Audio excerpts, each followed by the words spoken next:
G'day everyone. This is your 2021 Hungarian Grand Prix Fantasy Review, brought to you by Fox Blockhead. Let's jump into it.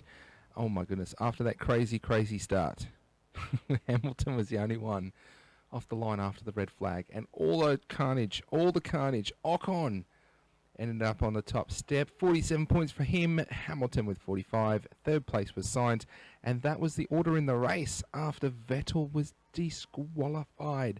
Now there is still a Alfa Romeo protest, perhaps, or a revisit or something that they're looking at, and so this could potentially change. He could get reinstated. We could get points for Vettel, points for AlphaTauri, but Ocon will still be on the top step for taking that win. Congratulations, Alpine, the top team on 70 points, and Gasly picking up that fastest lap towards the end with a +5. The driver result looks like this. Ocon, the best value driver for this particular race. Hamilton, Sainz, Gasly, Alonso, Latifi, Tsunoda, Russell, Raikkonen, all that value, even Schumacher. Top of the second half with big value, but lots of negatives in there as well. Lots of negatives in there as well.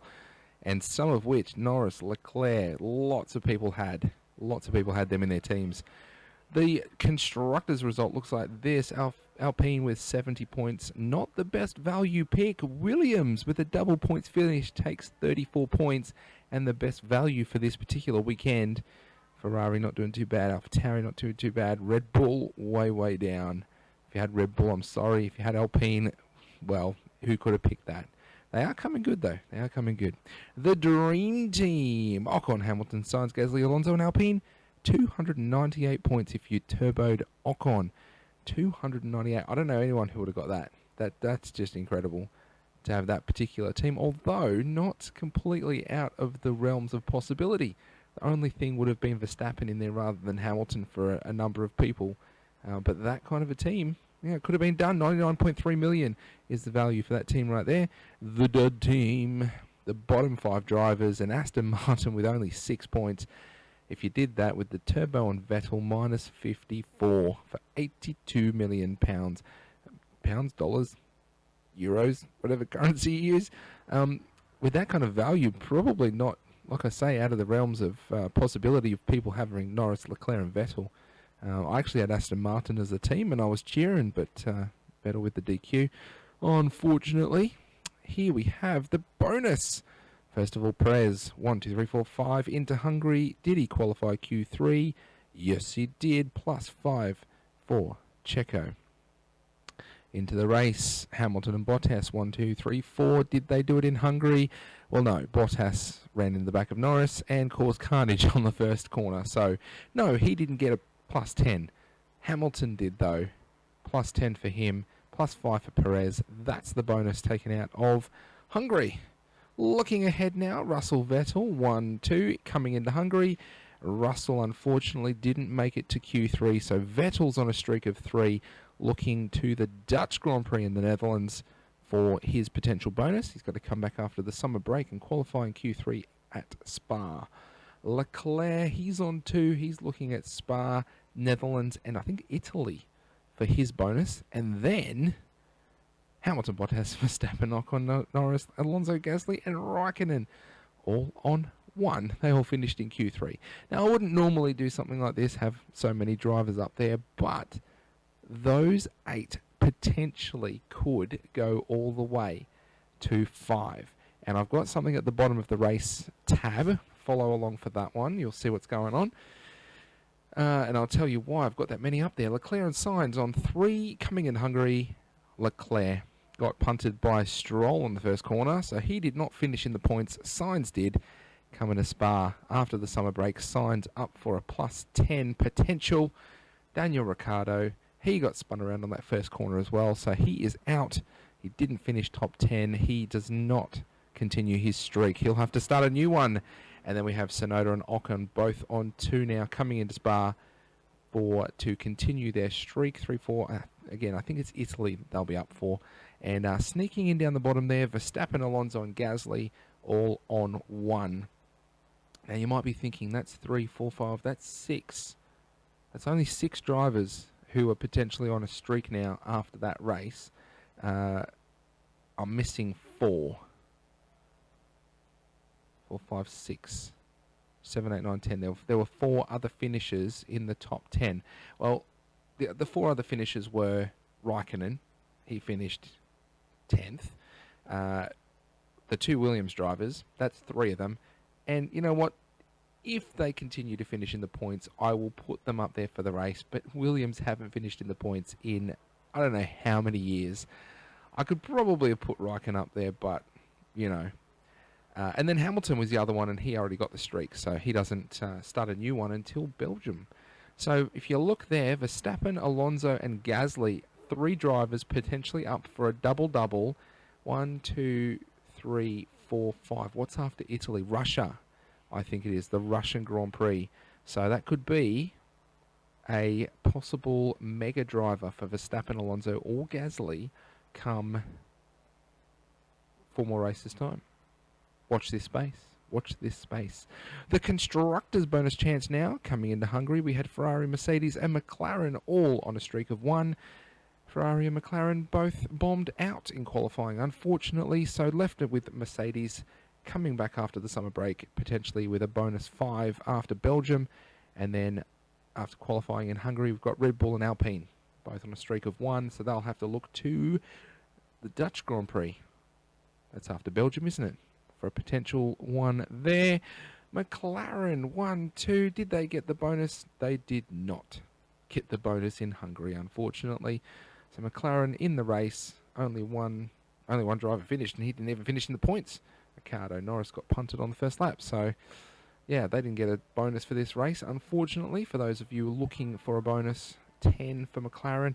Mercedes and Alpine, Bottas didn't finish the race, so he is out. Mercedes did not continue their streak. Alpine do. So Alpine, Mercedes up for bonuses after the summer break in Belgium.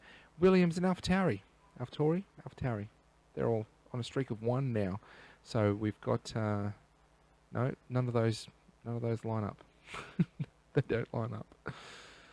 Oh, the driver standings now look like this. Lewis Hamilton taking the lead over Max Verstappen. Norris keeps his 3rd place ahead of Perez and Bottas. Sainz makes a charge. Gasly makes a charge. Up the standings there. Norris still the value pick of the season. Look at the second half here. The bottom 10 looks like this. Norris with his win jumps up to 11th place. Raikkonen making ground over Vettel as well, who took a minus because he didn't have 1 litre of fuel that could be extracted from his vehicle at any point during the weekend, which was after the race. He stopped, I think, with 2 corners to go and had to run back to the pit lane. Poor fella.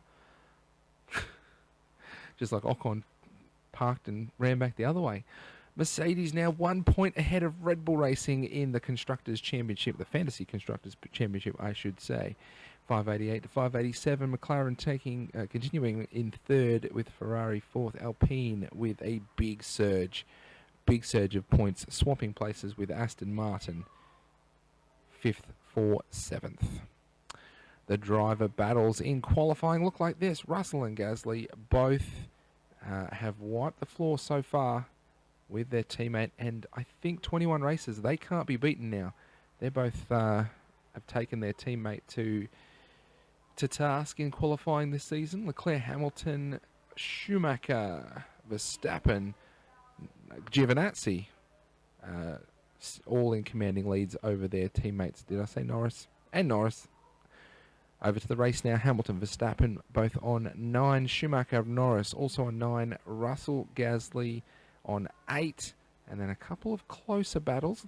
Ferrari and Alfa Romeo and Alpine, all closer battles there in the race. Remember, those battles are up there because you get bonus points. Bonus points. Gee, the people are being loud downstairs, aren't they? On to the Fantasy League. If you didn't see the code, you can go back and pause it, or you can check the comments of the description down below. The top 3 for the Hungarian Fantasy League are Burning Pistons, 133 points, even though they took a double minus for Norris and a minus for Bottas. Had Ferrari, had Sainz, had Ocon, which definitely made the difference. Having Ocon this weekend finishing in the top rather than the bottom of your fantasy leagues. Second place here, Value City. AlphaTauri also taking home a decent points haul. Hamilton up there as well. The double on Leclerc is a shame. Russell picking up his first points for Williams, 109 points. And then we have in third place, who took a -10 for transfers, ending in 99, would have been a tie for second, is Connor's Vroom Vroom team. I just love saying that one. Ocon signed Ferrari, Norris and Bottas with minuses there. And the rest of the league looks like this. We've got 28 teams now. You can see everyone who's retained their position, gone up, gone down. The top three highlighted there. And then, of course, we have some people who've used their wild cards. Now, we're into the summer break. That's all reset. If you check your fantasy teams now, the Mega Driver, the wild card, that's reset. You've got another one to use between now and the end of the season. Who knows what races are coming up, when and where, because we've got some that have swapped around. COVID's still raging around the world. But Mega Driver, wild card, like I said, I think it's Russia. We'll check out the list down below a bit further. 2 more races will have sprint qualifying. That will be really exciting. But this is since race 2. We've got some new ones who are the asterisks there. Soren Team 1, Miss Nürburgring, Tom Team 1, Colonel Task, Soren Team 2, Sambot Ver. Some new teams coming and joining us. Welcome. Thank you for joining us. Glad to have you along for the ride. That's bumped my engine blockheads down to 6th place on 1,920 points. I also had a bad run. I was making some changes, used my wild card, trying to pick up some points, and then I forgot to set my actual proper team for the race. Anyway, so this is the season as it stands, and it is Netherlands, then it's Italy, then it's Russia. 1, 2, 3, 4, 5. So that's the race you want to look at for those 3. It was Verstappen, Gasly, and Ocon, I think, were the 3. Or Alonso, sorry, who are the 3 that you want to look at for a potential bonus come Russia, possibly the Mega Driver to get played again. I think that's what I'll be seriously looking for, but we've got 3 more races to get before we get to there. Anything could happen. We saw that at Hungary this weekend. Anything could happen. It actually rained at the start, and then we had Bottas forgetting that it was wet and sliding into Norris and causing carnage on the first corner. Yeah. Hopefully we can find another race to slot in there instead of Australia. 6, 8, 10, 11 races to go. Oh, wow. 2, 4, 6, 8, 10, 11 races to go. So after Belgium, with 10 races to go, we could have some of those driver battles all wrapped up. Interesting. So the next race is the 2021 Belgium Formula 1 Grand Prix from August 27 to 29 with qualifying at 3 p.m. August 28th, which is the Saturday of the race. Local time. Get your changes in. Don't be like me and forget. Until qualifying started. I tried to get in. I was like a minute too late. But anyway, those are the breaks in fantasy sports. I hope you've enjoyed. Thank you very much for watching. Good luck with your changes and your fantasy results for the next half of the season. Until next time, see you later, alligators.